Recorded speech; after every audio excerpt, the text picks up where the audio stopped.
palavra de Deus? Se você trouxe sua Bíblia, abra sua Bíblia em 2 Reis, capítulo de número 6. 2 Reis, capítulo 6. Hoje a palavra, nós finalizamos semana passada a campanha de Naamã, e hoje na palavra nós vamos ver aqui a respeito que Eliseu, ele fez flutuar o ferro de um machado. Coisa impossível, né? Mas o nosso Deus é o Deus do impossível. Amém? Amém. Deus faz mais do que nós pedimos, mais do que nós pensamos. Em nome de Jesus. Feche os seus olhos. Pai, em nome de Jesus, eu peço ao Senhor neste momento que o Senhor venha, Pai, nos dá sabedoria, nos dá entendimento, para que nós venhamos compreender a Tua palavra. Meu Deus, a Tua palavra é viva, eficaz. Que o Senhor venha nos despertar, Senhor, nessa noite. Porque o Senhor sempre nos prepara para aquilo que nós temos que enfrentar nessa vida, Pai. O Senhor nunca nos deixa só em situação nenhuma. E por isso, Pai, eu creio que o Senhor nos trouxe aqui nessa noite para nos ensinar, para nos dar ferramentas para vencermos, para derrotarmos todo e qualquer tipo de força maligna, em nome de Jesus. Amém? Amém. Então, olha o que diz o versículo 1, 2 Reis 6, 1. Diz assim: E disseram os filhos dos profetas a Eliseu: Eis que o lugar em que habitamos diante da tua face nos é o quê? Vamos, pois, até o Jordão e tomemos de lá, cada um de nós, uma viga, e façamos ali um lugar para habitar. E façamos ali um lugar para habitar ali. E disse ele: Ide. Versículo 3. E disse serve-te de ires com os teus servos. E disse o quê? Eu irei. Irmãos, nós não podemos andar sozinhos. Não ande sozinho. Ande com Deus. Amém? Amém. Tem que andar com Deus. Não é andar sozinho. Ali, qual que é o contexto, né, dessa passagem? Tinha a escola dos profetas, né, de jovens, homens, né, que queriam aprender esse ministério de profeta. Só que o lugar já estava ficando apertado. Então, o que eles resolveram? Eles resolveram construir um lugar maior. Então, eles saíram com essa missão, para construir um lugar maior. E o que eles fizeram? Eles convidaram o profeta, o homem de Deus, para ir com eles. Irmãos, olha a importância de nós estarmos debaixo de uma autoridade espiritual. É preciso, por isso que a Bíblia fala assim, olha, não deixando, né, a congregação como é costume de alguns. Nós precisamos de ter uma igreja para a gente congregar. Nós precisamos de fazer parte do corpo de Cristo. Porque a igreja é isso, é o povo de Deus reunido. Nós, reunidos, somos a igreja. Não é sozinho, eu sozinha sou igreja, não. Eu sou membro do corpo de Cristo. É o corpo reunido que é a igreja. Amém? Os membros, né, reunidos que formam o corpo, que formam a igreja. Então nós precisamos estar debaixo de uma autoridade espiritual. Nós fazemos parte do Ministério da Igreja da Graça, então nós estamos debaixo da autoridade espiritual do missionário e do nosso líder regional, líder estadual, o nosso líder regional e aqui também local. Nós estamos debaixo de autoridades espirituais. Amém? Isso é importante. Então eles foram, mas eles foram com a bênção ali do profeta. O profeta estava com eles também. Da mesma forma, você vai fazer alguma coisa, peça a orientação de Deus. Convide o Espírito Santo para ir junto também. Amém? Você vai em algum lugar, convida. E o Espírito Santo não é só, às vezes a pessoa pensa assim, o Espírito Santo é alguma coisa que eu sinto assim no meu coração, uma voz assim, falando comigo, me alertando sobre alguma coisa. Não, o Espírito Santo ele é uma pessoa. Amém? Amém? Uma pessoa. Alguém que você pode falar com ele. Fala, o Espírito Santo me dá sabedoria, o Espírito Santo vai comigo, Deus, né? Ilumina minha mente. Conversa com Deus, né? Com o Espírito Santo. Como que Deus se faz presente em nós? Através do Espírito Santo. Então, a própria, quando fala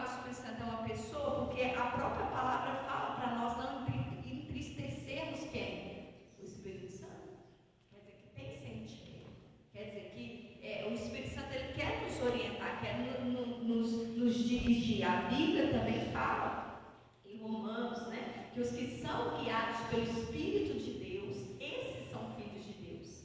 Então nós não podemos achar que vamos sair fazendo tudo aí do nosso jeito, que no final Deus vai abençoar tudo. Não, nós temos que pedir a orientação ao Senhor. Quando, pelo menos, a gente tem esse costume, né? Quando alguém vai lá na sua casa, né? Quem tem filhos aí, às vezes o filho vai sair ou vai para a escola ou vai trabalhar, os pais não têm costume de falar assim, vai com quem? Com Deus, não é? Vai com Deus, Deus te abençoe, não é? Deus te abençoe, Deus te proteja, né? São bênçãos, né? Está abençoando a vida da pessoa, e isso é importante, mas mais do que alguém falar com a gente, para a gente ir com Deus, nós que devemos chamar e confiar na presença dele, amém? Nós temos que confiar, não, Deus está comigo, Deus, você entra dentro do lugar, você já pede ao Senhor, Senhor, vai à minha frente, meu Deus, me guarda, Senhor, Espírito Santo, entra primeiro, nós já temos que convidar, né? E isso no dia a dia, tem pessoas que querem pedir ajuda para Deus só na hora do aperto. Não, irmãos, a nossa vida com Deus é diária, a todo tempo, todo minuto de conversa com Deus, fala com Deus. Você está ali trabalhando, mas trabalha com a sua mente ligada no Senhor, porque as coisas acontecem, irmãos, é no piscar de olhos. As coisas acontecem no piscar de olhos, então a gente já tem que andar ligado com Deus, já andar na companhia do Senhor. Ele já estava na companhia de um homem do Senhor, né? De um homem de Deus, um profeta de Deus. Versículo de número 4. E foi com eles, e chegando eles ao Jordão, cortaram o quê? A madeira. Quem já cortou lenha aqui? Já? Nós já cortou lenha? Já? Cortou lenha? É fácil? Não? A mão dói? Muito? É um trabalho árduo, não é? Às vezes dá a primeira machadada, ainda a força tá, né? Depois, com o passar do tempo, a força vai diminuindo, né? Porque parece que vai ficando mais pesada a machada, a força vai diminuindo. Irmãos, mas esse cortar a lenha é a nossa vida diária, né, com Deus, é a nossa vida com o Senhor. Se nós não vigiarmos, vai chegar um momento que nós vamos nos cansar. Se nós não tomarmos cuidado, irmãos, e não colocarmos como prioridade as coisas de Deus na nossa vida, vai chegar um momento que a gente vai começar a largar a mão. Assim como no cortar a lenha no início vai com muita força, depois a força vai diminuindo. E na nossa vida espiritual a gente não pode deixar que isso aconteça. Porque se a gente deixar que isso aconteça, olha o risco que nós estamos correndo. Versículo 5. E sucedeu que, derribando deles uma viga, o ferro caiu aonde? E clamou e disse: ai, meu Senhor, porque era o quê? Emprestado. Então pensa bem, estava ali, né, com o machado cortando aquela madeira, e de repente o ferro, a Bíblia fala que o ferro caiu. Então não foi com cabo, né? Porque a Bíblia fala que o ferro caiu. Então provavelmente o que aconteceu? A parte de ferro ali do machado saiu do cabo, né? Saiu do cabo e caiu aonde? Se tivesse caído na terra era mais fácil, né? Mas caiu aonde? Caiu na água. Mas isso também chama a nossa atenção, irmãos, porque quem está trabalhando com uma ferramenta conhece a ferramenta. Então quando o cabo ali do machado ele vai ficando mais frouxo, a pessoa vai percebendo. É igual você está com um sapato, o sapato começou a descolar, você percebe, não percebe? Você percebe que tem uma coisa diferente, não, tem uma coisa estranha. Você vai andando assim, alguma coisa você percebe que está diferente. Então, da mesma forma, é uma ferramenta. A pessoa que está acostumada, o irmão trabalha dirigindo, né? Quem trabalha dirigindo, ou enfim, com a ferramenta, uma trabalha costurando, e cada um conhece, né? Aquilo que trabalha. A sua ferramenta de trabalho, você conhece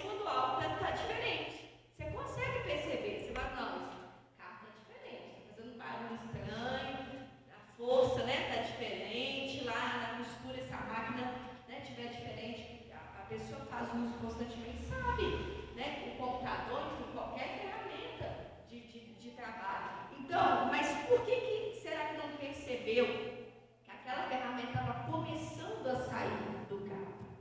Talvez porque pela ansiedade também já logo cortar a madeira e já construir a casa. Talvez por preocupação com outras coisas. E esse cuidado nós temos que ter, irmãos. Porque as coisas não acontecem da noite para o dia. Por isso que nós temos que estar atentos. A Bíblia fala assim que aquele que está de pé, cuide para que não queira.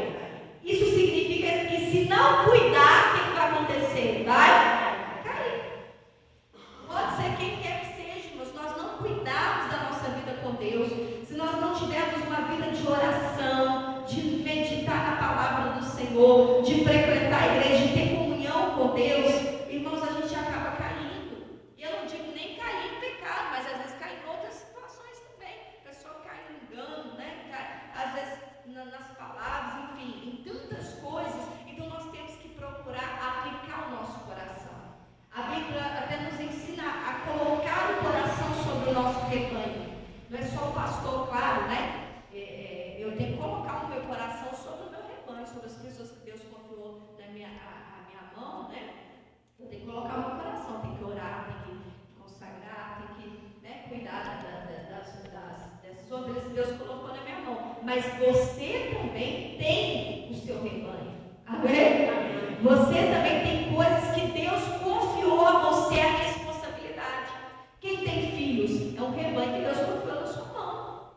Deus confiou na sua mão. O seu trabalho, enfim, a obra do Senhor, uma responsabilidade que Deus confiou na sua mão, aquele ali é o seu rebanho. Coloca o seu coração. Porque se você não colocar o coração, vai acontecer coisa e você não vai perceber. Aí depois acontece, já é tarde demais. Oh, nem percebi. Olha, eu nem sabia. Olha, eu nem imaginava. Tem até o nosso corpo, irmãos. O nosso corpo também vai sinalizando as coisas. O nosso corpo vai sinalizando. E às vezes nós somos negligentes. E não dá atenção, e não procura um médico. Mês de outubro, está quase terminando outubro, né? Mas é o outubro rosa, que é o outubro, né, que é do combate, né, ao câncer. E também de incentivo para as mulheres também se cuidarem. Procurar um médico, fazer exame. Aí tem gente que fala, não, quem procura o quê? Vai na ignorância não, irmãos. Não vai na ignorância não. Você não precisa temer mal algum, mas você tem que cuidar. Porque às vezes naquilo ali que você acha que eu não vou procurar, senão eu vou achar, isso aí o inimigo vai aproveitar da ocasião. Então nós temos que cuidar sim. E mês que vem, novembro azul, né? Os homens se cuidarem também. Então, por quê? Porque o corpo vai sinalizando e às vezes a gente vai negligenciando. Mas eu fiz o exame, deu a glicose está alterada e não está nem aí, né? Como doce é revelia. Tem que cuidar, tem que ter esse controle. Não estou falando que você tem que aceitar nenhuma enfermidade, não tem que aceitar, mas você também tem que fazer como a palavra de Deus manda, vigiar. Amém? Está de pé, vigia para não cair. Tem que vigiar. Olha, aqui fala assim, no finalzinho do versículo 5. Ai, meu Senhor, porque era o quê? Empresário. Irmãos, estragar uma coisa nossa é triste, né? Estragar uma coisa nossa é ruim. Ninguém quer que nada estrague. Ou perder, a gente perdeu alguma coisa é ruim. Mas perder dos outros é pior ainda, não é? Nossa, se estragar a coisa que é dos outros é uma tristeza, né? É pior ainda. Então ele ficou desesperado porque era emprestado, não era dele. Irmãos, assim também nós estamos nesse mundo emprestado. Aqui, irmãos, ninguém é de ninguém. E por isso que a gente tem que ter maior cuidado ainda. A Bíblia diz que os filhos, eles são herança de quem? Do Senhor. Deus nos deu para cuidar. E um dia nós vamos prestar conta diante de Deus. Nós estamos cuidando ou não. A nossa vida também é a mesma coisa. Um dia nós vamos estar diante de Deus para prestar conta para Ele do que fizemos do nosso tempo, dos recursos que Ele nos deu, das capacidades que Ele nos deu, dos dons, talentos, tudo isso. Nós vamos prestar conta diante do Senhor. Porque Ele confiou algo na nossa mão. Quem emprestou uma chave confiou que aquela pessoa seria responsável. O que você tem pode ser muitas responsabilidades. Seu dia a dia pode ser uma correria, mas se é assim, porque Deus confiou em você. Amém? Ele confiou. Seja fiel ao que Deus colocou na sua mão. Aí diz lá no versículo de número 6: e disse o homem de Deus: onde caiu?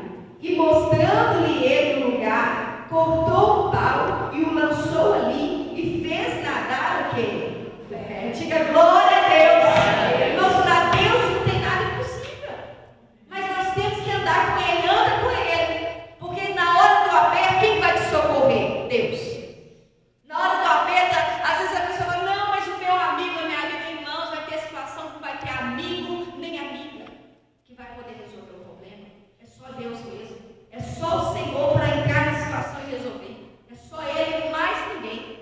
Então já anda com o Senhor, já confia nele, já seja fiel a Ele, honre ao Senhor, porque a Bíblia diz que Deus honra quem honra a Ele. Então já anda com Deus, porque aqui está falando que o homem de Deus perguntou onde caiu. Irmãos, tem situações que para ser resolvido nós precisamos também de identificar aonde é que nós caímos, ou aonde é que nós estamos caindo.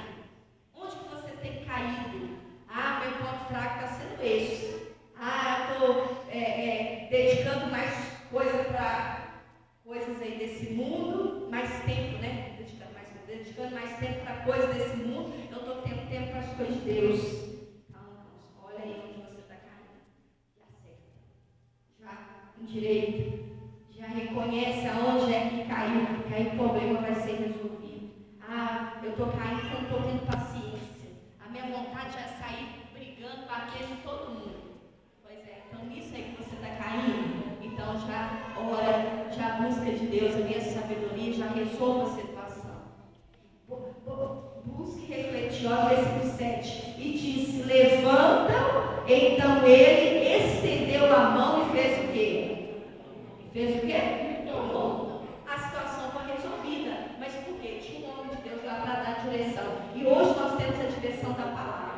Amém? O que Deus te dá a direção para você fazer, faça. Não deixa o machado sair do cabo. Amém? Viu que a coisa começou já a afrouxar, irmãos? Aperta. A Bíblia fala, se o machado estiver embotoado, estiver enferrujado, tem que redobrar força. Você viu que alguma coisa já começou a sair do eixo, irmãos? Já toma providência. Não espera sair do cabo. Tem gente que espera o machado sair do cabo, cair na água, para poder fazer alguma coisa. Já faça agora. Está na sua mão, você pode fazer agora. Não deixa para depois. Você pode orar pela salvação da sua família agora. Você pode orar por aquela pessoa que você precisa às vezes de perdoar, ou a pessoa se arrepender de algo. Já faça isso agora. Já faça agora. Hoje você está vivo, nós estamos vivos, a pessoa está viva. Você pode fazer alguma coisa para impedir o machado de sair do cabo. Amém? Em nome de Jesus? Então vamos orar, vamos ficar de pé. Em nome do Senhor Jesus, vamos fazer aqui a oração. Deus é Deus de poder. Você vai orar com firmeza, irmãos. Deus está te dando a oportunidade. Às vezes você está observando alguém da sua família, a pessoa está lá com umas conversas meio esquisitas, a pessoa está com umas ideias meio fracas, né? Umas conversas tortas. E às vezes você fala assim, não sei por que a pessoa está assim. Será que a pessoa está com depressão? Será que a pessoa vai fazer uma loucura? Não fica, irmãos, esperando nada, não. Você já percebeu algo de diferente, já entra em oração. Às vezes é até alguém da sua família que você visitou e viu que a pessoa não está muito bem. Você percebeu que a pessoa não está bem. A gente percebe, irmãos, a gente conhece a nossa família. A pessoa não precisa falar nada. Você olha e você sabe se a pessoa está bem, se não está. Então já ora em nome de Jesus. Amém? Então feche seus olhos, vamos entrar em oração. Pai, em nome de Jesus, nós entramos em oração agora, Pai. Meu Deus, porque nós ouvimos a Tua palavra, nós não podemos esperar o machado sair do cabo, Pai. Oh Deus, está na nossa mão, o Senhor nos deu vida, o Senhor nos deu capacidade para orar, para fazer alguma coisa enquanto ainda há tempo, meu Pai. Meu Deus, que caia sobre nós o temor dessa palavra, Pai. Oh Deus poderoso, quantas pessoas que às vezes esperam a situação longe demais para tomar providência.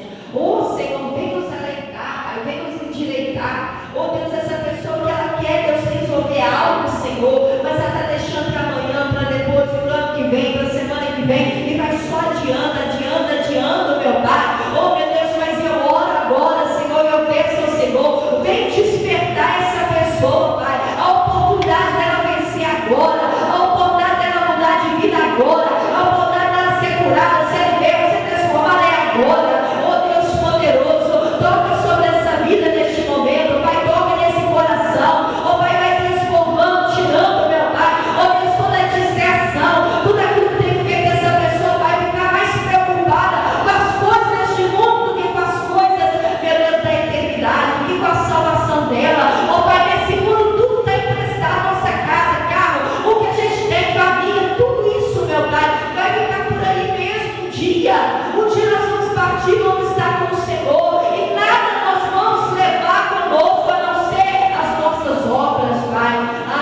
dele.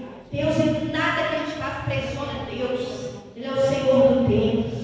Ele está esperando nós estarmos preparados para nos abençoar. Porque da parte dele tudo já está preparado. Tudo já está preparado. A sua bênção já está preparada. Deus está esperando, é só você tomar a postura que Ele está esperando você tomar. É só isso, é só você assumir o que Deus colocou na sua mão. É só você colocar o seu coração. Se você colocar o seu coração, Deus, Ele faz a bênção acontecer. Deus faz o milagre. Deus faz o ferro flutuar.